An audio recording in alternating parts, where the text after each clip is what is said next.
I'm Ryan. I'm Charity. And this is Parenting is for Losers.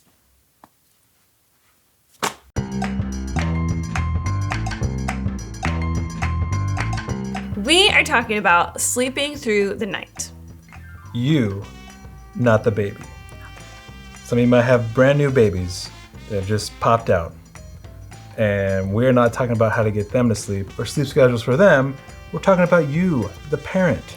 Yeah, because like Charity said. Not whether or not they should have a sleep schedule and where they should sleep. Ah! Yeah, we're not touching that with a 10-foot pole. So many passionate opinions on that. Right. So we're just leaving it. Yeah, very controversial what people think about sleep and babies. We're talking about you. There's no controversy around you, the parent, getting sleep.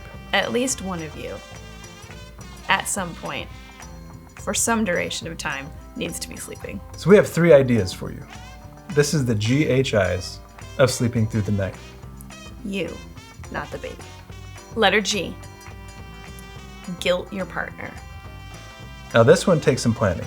This is something you do during the day for rewards at night. It's like a long con. Exactly. So you want to keep track of all the energy you're spending on your child or children throughout the day, whether it's cleaning, wiping butts, all those things.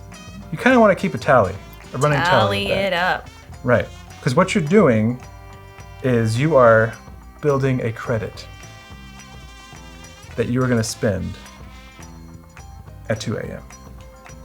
It's really great if something dramatic happens, like some throw up or a really messy diaper. The dog throws up and you have to actually take care of the dog. You can tally that as well. Because at 2 a.m., that baby's gonna cry.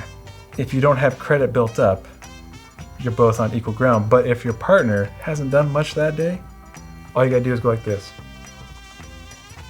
And they say, what? And you say, well, I did all of these things. Let me run down a list for you. And then after you're done with that list at 2:30, your partner will be like, okay, fine.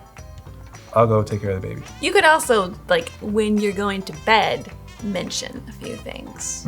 That's good too. Prep the ground. That's kind of pre-spend those credits. You're like, just remind them, man, it was a long day with the kids, or yeah, like my back is sore from bending over and picking up toys and scooping up kids and guilt your partner into doing the nighttime cares. All it takes is a few tallies. Work hard all day so you can be the one who sleeps all night. Spend that credit, baby. You've earned it. In case that doesn't work, and say you've just done equal share of work all day long. Letter H, hold your ground. There's a standoff a-coming. You know the standoff. It's the best acting you will ever do in your life. It's in that moment at 2 a.m. when you hear your baby crying. You're winning Oscars, baby.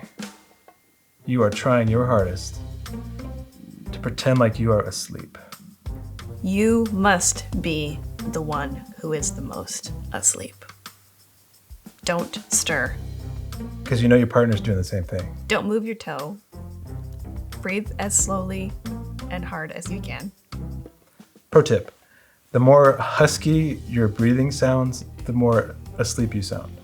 So, if you're breathing like this, it's different than this.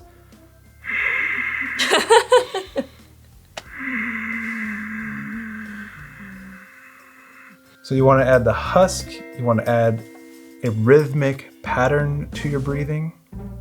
The rise and fall of your chest, make sure that's prominent, that you can see that through the sheets. Hold your ground is somewhat related to wait it out, but they're here different because wait it out does not usually work stereotypically for women, because if you're waiting them out, probably gonna lose. Guys can just tune out the sound of crying. I can just kind of get in a groove with it. I'm like, yeah, it's annoying, but. So maybe you might have to pull a move that's like you're sound asleep, and then you kind of sleepily say, "Is that the baby?" Oh, is that the? Can you hear something?